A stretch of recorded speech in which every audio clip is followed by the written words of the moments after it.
देखिए, ये सुनकर हम लोगों की आंखों में आंसू हैं।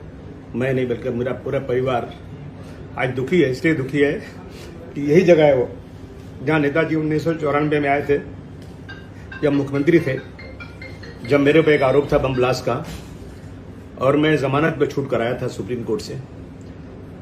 यहाँ के पॉलिटिकल लोग मेरे साय से दूर भागते थे। उस वक्त एक नेता थे, मैं नाम नहीं लेना चाहता हूँ, कांग्रेस के, उनको मुख्यमंत्री ने कहा कि तुमको मैं इसलिए मंत्री नहीं बनाऊंगा कि तुम अबू आसिम के रिश्तेदार हो। मेरे साय से लोग भागते थे। ऐसे वक्त में एक मुसलमान उपेक्षित समाज के वर्कर के ऊपर नेताजी ने यही आकर मेरे सर पे हाथ रखा।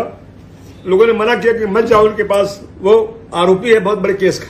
नेताजी ने कहा मैं जानता हूं ये झूठ है, और नेताजी ने कहा अबू आसिम तुम काम करो, मैं तुम्हारे साथ खड़ा हूं। बहुत अखबारों में नेताजी के खिलाफ बहुत छपा, लेकिन नेताजी बिल्कुल पहाड़ की तरह से खड़े होकर उसका मुकाबला किया। मैं निर्दोष है, मेरा कोई दूर तो लेना नहीं था। यही नेताजी ने मुझे पार्टी में लाने की बात किया। मैंने कहा मैं कभी इलेक्शन नहीं लड़ूंगा, मैं आपकी पार्टी बढ़ाऊंगा, क्योंकि आप यूपी में जो काम कर रहे हैं शायद पूरे देश में कोई नहीं कर रहा है। और मैं कभी इलेक्शन लड़ता नहीं था। मैंने जिनको लड़ाया वो उन्होंने गद्दारी किया, दूसरी पार्टी में सत्ता के लालच में भाग गए। नेताजी मुझे डांटा और प्यार से कहा तुम राज्यसभा में जाओ। मैंने कहा नहीं नेताजी मैं नहीं जाना चाहता हूं, लेकिन डांट के उन्होंने भेजा। यहाँ पर एक बार एमएलसी का चांस आया, उन्होंने कहा तुम बनो। मैंने कहा नहीं, मैं हुसैन दलवाई को बना देता हूँ। कहा नहीं मत बनाओ, तुम बनो। मैं नहीं बना, मैं उनके वसूलों को लेकर चलता रहा। मुझे नेताजी की मोहब्बत मेरे दिल में है। जब मैं लखनऊ कभी जाऊं तो नेताजी अपने पास बुलाकर खाना खिलाते थे, मिठाई खिलाते थे, चाय पिलाते थे, और ज़ईफ होने के बाद भी जब खुद उठ नहीं सकते थे, लोगों को सहारे से उठ के कंधे पर हाथ रखकर मुझे गाड़ी तक छोड़ते थे। हाँ बिल्कुल। और जिन अफसरों ने मुझे पकड़ा था बेगुनाह, मुझे नेताजी ने इस काबिल बनाया कि मैं उनके सामने खड़े होकर और मुझे सल्यूट करें, ये ताकत मुझे नेताजी ने दिया। जुल्म के खिलाफ लड़ाई लड़ने की ताकत मुझे नेताजी ने दिया।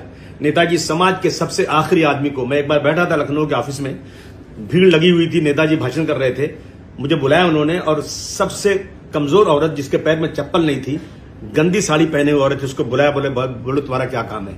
आज मैं इस देश में, पूरे देश में ऐसा नेता कोई देखता नहीं हूं। रक्षा मंत्री बनने के बाद नेताजी ने जो हमारे शहीदों की, जवानों की लाश बॉर्डर से उनके मृत्यु के बाद, शहीद होने के बाद आती नहीं थी, वो नेताजी ने उनकी डेड बॉडी को उनके घर तक लाने के लिए नेताजी ने कानून बनाया।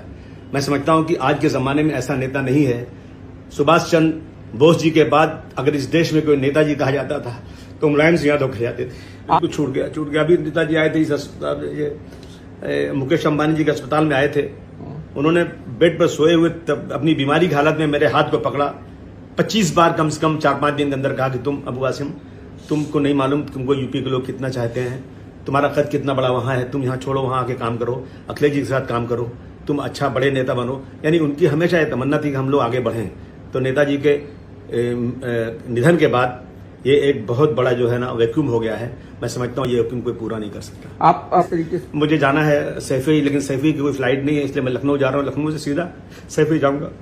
आप लगातार रो क्यों रहे हैं, क्यों? ये आंसू खुद निकल रहे हैं। मैं समझता हूं कि उनके बेटे श्री अखिलेश यादव जी जो हैं, वो जरूर उनके बताए हुए रास्तों पर चलेंगे, सबको जोड़ेंगे।